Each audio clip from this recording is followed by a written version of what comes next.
Good morning बच्चों। कुछ महत्वपूर्ण प्रश्न लेकर के आए हैं जो कि आपकी परीक्षा के लिए काफ़ी महत्वपूर्ण हो सकते हैं। ज़रूरी नहीं है कि ये प्रश्न आए, लेकिन मुझे ऐसा लगता है कि अगर 1-2 प्रश्न भी आते हैं तो आपको काफ़ी सारी हेल्प मिलेगी। और आज के कुल मिलाकर के 7 प्रश्न हैं। मैंने इनको देखा है, कभी बोर्ड में आए भी नहीं है, तो उसी लिए मैंने सोचा कि भई इस बार हो सकता है कि इनमें से कोई प्रश्न आ जाए। तो आपका देखो, ये पहला प्रश्न है कि प्रबल अम्ल और प्रबल क्षारक परस्पर अभिक्रिया करके लवण और जल बनाते हैं, तो लवण की प्रकृति कैसी होगी? ये ये प्रश्न 3 प्रकार से पूछ सकता है। अब 3 प्रकार कौन-कौन से हैं? पहला तो प्रकार ये है बेटा कि जो अम्ल है वो आपका प्रबल है और क्षारक भी प्रबल है, यानी दोनों प्रबल है। तो आपकी इनसे जो क्रिया करने के बाद जो लवण बनेगा उसकी नेचर कैसी होगी, प्रकृति कैसी होगी? अब देखो, पहला पहला स्टेप तो अपन ये लेते हैं। तो इसको बेटा अगर कभी ऐसा आए तो आपको ऐसा करना कि यहाँ पर आप उत्तर लिख देना, और उत्तर लिखने के बाद आप क्या करेंगे, एक रिएक्शन होती है। क्या होता है बेटा कि अम्ल और क्षारक परस्पर करके लवण जल बनाते हैं। तो आप पहले इसको लिखना। तो आप यहाँ पे लिखना अम्ल प्लस क्षारक, जब बेटा दोनों आपस में क्रिया करते हैं, उदासीनीकरण की अभिक्रिया होती है और यहाँ बनता है बेटा लवण और जल। क्लियर? ठीक है। देखो, अब हम बात करेंगे पहले स्टेप की। पहला स्टेप क्या है बेटा कि अम्ल भी प्रबल है, तो यहाँ पे देखो मैंने लिखा प्रबल अम्ल। क्लियर? और जो क्षारक है वो भी बेटा प्रबल है, यानी प्रबल क्षारक। ठीक है। अब बेटा जब दोनों क्रिया करेंगे तो क्रिया करने के उपरांत यहाँ पर भी बेटा लवण और जल ही बनेगा, लवण और जल बनेगा।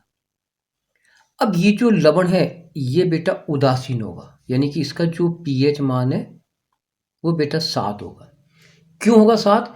क्योंकि ये दोनों एक दूसरे के प्रभाव को नष्ट कर देंगे, और जब एक दूसरे के प्रभाव नष्ट हो जाएंगे तो जो लवण होगा वो बेटा उदासीन होगा और उसका पीएच मान 7 होगा। ठीक है। सेकंड स्टेप क्या होती है बेटा, जैसे मान के चलो कि प्रबल अम्ल है ना सेकंड स्टेप में, और जो क्षारक है वो बेटा दुर्बल है, तो दुर्बल क्षारक। अब दोनों क्रिया करेंगे, क्रिया के बाद तो वो ही बनेगा, क्या बनेगा, लवण और जल बनेगा। अब देखो बेटा, इसमें क्या होगा, इसमें जो क्षारक होगा उसकी जो नेचर है वो बेटा अम्लीय होगी, उसकी नेचर अम्लीय होगी, और इसका जो पीएच मान होगा वो बेटा 7 से कम होगा, यानी पीएच मान जो है वो 7 से कम होगा। क्लियर है? क्या होगा पीएच मान 7 से कम। अब 7 से कम क्यों होगा? क्योंकि आपने पढ़ा होगा कि जो पीएच स्केल होता है उसमें जो अम्ल होते हैं वो 7 से कम होते हैं और क्षारक 7 से ज़्यादा होते हैं। अब यहाँ पर देखो, जो लवण है वो अम्लीय प्रवृत्ति को क्यों होगा, क्योंकि ये बेटा स्ट्रॉन्ग है, ये पावरफुल है। क्योंकि ये अगर पावरफुल है, ये स्ट्रॉन्ग है, तो क्रिया तो उसी से होगी, लेकिन जो लवण होगा उसमें जो गुण होंगे किसके होंगे, अम्ल के होंगे, अर्थात उसका पीएच मान 7 से कम होगा और अम्लीय होगा। ठीक है। पीएच मान जो होगा, पीएच मान पीएच मान 7 से कम, 7 से कम। ठीक है। अब इसकी तीसरी नेचर देखो बेटा, तीसरा अपन स्टेप क्या है, अगर मान के चलो कि दुर्बल अम्ल है, अम्ल क्या है, दुर्बल, और क्षारक है बेटा प्रबल।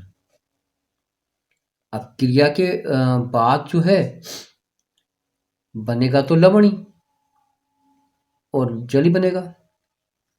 अब यहां पर देखो बेटा, स्ट्रॉन्ग है, ये स्ट्रॉन्ग है, ये दुर्बल है, यानी ये ताकतवर है। तो ये जो लवण बनेगा ये बेटा क्षारीय प्रवृत्ति का होगा। क्या होगा, ये क्षारकीय प्रवृत्ति का होगा, और इसका जो पीएच मान है, पीएच मान, वो पीएच मान 7 से अधिक होगा। पीएच मान क्या होगा इसका, 7 से अधिक होगा। तो ये प्रश्न 3 प्रकार से पूछ सकता है। ठीक है। तो आप इसे थोड़ा ध्यान रखना। मैंने पहले स्टेप समझाई, सेकंड समझाई, थर्ड समझाई। नेक्स्ट देखो, गर्म जल का टैंक बनाने में तांबे का उपयोग किया जाता है परंतु इस्पात का नहीं। गर्म जल का टैंक, टैंक मतलब तांबे का। अब इसका 2 लाइनों में उत्तर देना है आपको। जो तांबा है, कॉपर, बहुत कम अभिक्रियाशील धातु होता है, और यह इस्पात की अपेक्षा ताप ताप भी का अधिक चालक होता है, यानी कि जो कॉपर है वो कम क्रियाशील होता है, अभिक्रियाशील कम होता है ये, ठीक है। और इसका जो नेचर होता है यानी कि वो सॉरी ताप का सुचालक होता है, अर्थात ताप को वो जल्दी से अपने अंदर एब्जॉर्ब कर लेता है। किसकी अपेक्षा? इस्पात की अपेक्षा। इस कारण से बेटा जितने भी गर्म जल के टैंक बनते हैं वो आपके कॉपर के बनते हैं। तो आप तो यहाँ पर अगर ऐसा है तो ये लिख देना कि जो कॉपर है बहुत कम अभिक्रियाशील होता है और ये जो है ताप का यानी कि ऊष्मा का अधिक सुचालक होता है इस्पात की अपेक्षा, इसलिए गर्म जल के टैंक बनाने में इसका उपयोग किया है। ठीक है ना। चलो अब आता है कि इलेक्ट्रॉन बिंदु संरचना बनाओ F2 की कैसे बनाएंगे? ये बेटा फ्लोरीन है और ये हेलोजन है और इसके बाहरी कोश में 17 होते हैं। तो इसका जो इलेक्ट्रॉनिक विन्यास होगा वो होगा 2, 8 और 7, यानी कि ये कोश पूरा है, ये कोश पूरा है, ये कोश अधूरा है। तो आप क्या करोगे, F के 2 है ना, तो F के यहाँ पर F लिख देना, एक F यहाँ लिख देना। ठीक बेटा। अब आप क्या करोगे, बाहरी कोश में 7 है तो इसके साथ 7 को करना है, तो 1, 2, 3, 4, 5, 6 और ये 7। इसका भी बनाओ 7, 1, 2, 3, 4, 5, 6, 7। अब बेटा इसको अपना अष्टक पूरा करने के लिए 1 चाहिए तो ये 1 इससे ले लेगा। ठीक है, तो इसका अष्टक पूरा हो गया। इसको भी इसके पास खुद के पास 7 है, 1 इसको चाहिए तो यहाँ से ले लेगा। अब इनके बीच में जो बॉन्ड बनेगा वो सिंगल बॉन्ड बनेगा इस प्रकार से।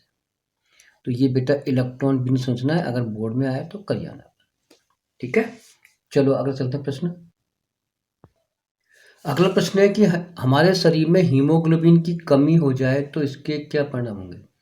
अब मालूम है कि हीमोग्लोबिन अगर शरीर में कम होता है इसके निम्न प्रभाव पड़ते हैं। सबसे पहले आप ये लिखना कि जो हीमोग्लोबिन है वो श्वसन वर्णक है, अर्थात ये हमारे अंदर जो हम सांस क्रिया जो श्वसन क्रिया के रूप में जो ऑक्सीजन गैस लेते हैं, तो उस ऑक्सीजन गैस को ये हीमोग्लोबिन ही शरीर की प्रत्येक कोशिका तक पहुंचाता है। अगर हीमोग्लोबिन कम हो जाएगा तो हमें बेटा श्वसन क्रिया में थोड़ी प्रॉब्लम हो सकती है। तो आप यहाँ लिखना है कि अगर ये हीमोग्लोबिन कम होगा तो श्वसन क्रिया कम होगी, हमारा अर्थात हमारे ऑक्सीजन को हमारी कोशिका को ऑक्सीजन पूर्ण रूप से नहीं मिल पाएगा। पहला कारण लिखना। सेकंड लिखना कि हीमोग्लोबिन की कमी से जब ऑक्सीजन की कमी होगी तो बेटा हमारी उपापचय क्रियाएं रुक जाएंगी, अर्थात हमारा ऑक्सीकरण रुक जाएगा, अर्थात हमारा जो भोजन का जो ऑक्सीकरण है वो नहीं हो पाएगा। तो इस कारण से इसके 2 प्रभाव है, आपको लिख करके आने। पहला मैंने आपको समझाया। पहला आप लिखना कि हीमोग्लोबिन एक श्वसन वर्णक है और श्वसन वर्णक के होने के कारण ये जो हम श्वसन क्रिया के रूप में जो ऑक्सीजन गैस अंदर लेते हैं तो उस ऑक्सीजन गैस को हीमोग्लोबिन ही शरीर की प्रत्येक कोशिका तक पहुंचाता है। इसलिए अगर हीमोग्लोबिन कम होता है तो हमें श्वसन क्रिया प्रभावित होगी। ये लिखे आना आप तो। ठीक है, नेक्स्ट आता है यौन क्रिया से होने वाले रोग कौन कौन से। यौन क्रिया से, अब यौन क्रिया बेटा दोनों प्रकार की इसमें दोनों प्रकार के रोग होते हैं, एक तो जीवाणु जनित, एक वायरस जनित। तो जीवाणु जनित में एक तो आप लिखना गोनेरिया और एक सिफिलिस, ये छोटा प्रश्न बन सकता है। और वायरस से होता है एक मस्सा और एक होता है बेटा HIV एड्स, आने की संभावना है इसकी पूरी। इसके बाद जो छठा प्रश्न है वो मैं ये लेके आऊँ, ये तो मुझे लगता है कि इस बार आएगा ही आएगा। ये आपको यूँ करना है, देखो हो सकता है ये तो मैंने एग्जांपल दिया है, तो आप जब भी कभी ऐसे प्रश्न आए तो ऐसे करके आना। 400 वॉट अनुमत का कोई टीवी 8 घंटे प्रतिदिन चलाया जाता है।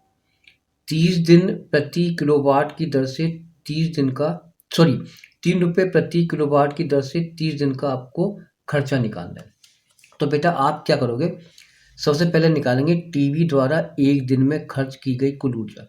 अब एक दिन में कैसे खर्च की गई ऊर्जा, तो इसकी जो शक्ति है वो है आपकी 400 वाट। तो ये 400 वाट कितने घंटे यूज करता है, 8 घंटे, तो इससे गुणा कर देना। तो आपका देखो ये हो जाएगा 8 चौक 32 वॉट आवर, यानी कि ये आपका 3200 वॉट 1 घंटे का हो गया। ठीक है बेटा। अब यानी कि एक दिन में इतनी ऊर्जा खर्च करेगा। अब 30 दिन की है तो इस 3200 को गुणा कर देना 30 से, तो लिखना 30 दिन की उपयुक्त ऊर्जा। तो 3200 गुणा 30 से तो आपका ये हो जाएगा 9600, यानी कि 96,000 हो जाएगा। अब इसको बेटा अपन यूनिट में चेंज करेंगे। अब यूनिट में चेंज करने के लिए आपको मालूम है कि 1 किलोवाट, मालूम है 1 किलोवाट पर आवर बेटा 1000 वाट के बराबर होता है कि नहीं, 1000 वाट के। तो अपने क्या करा, इस 96,000 में 1000 का भाग दे दिया, तो 1000 भाग दे दिया, 3 जीरो कट गई, तो कितने बच गए, 96 यूनिट बच गए, यानी कि एक महीने में ये टीवी 96 यूनिट खर्च कर लेगा। अब अपन ने क्या है, खर्चा निकालना है, तो हमने क्या करा, इस 96 यूनिट को 3 रुपये से खर्च कर दिया। हो सके कि वो यूनिट चेंज कर दे, यानी पैसा खर्च चेंज करे, तो आपको ऐसे निकालना है, 4 रुपये तो 4 से गुणा कर देना, 3 से 3 से गुणा कर देना। तो अपन ने क्या करा कि यहाँ पर गुणा करा, तो ये 288 रुपये आते एक महीने खर्चा। तो ये कुछ महत्वपूर्ण प्रश्न थे जिसको मैंने लगा कि भाई हो सकता है इनमें से कोई आ जाए। धन्यवाद।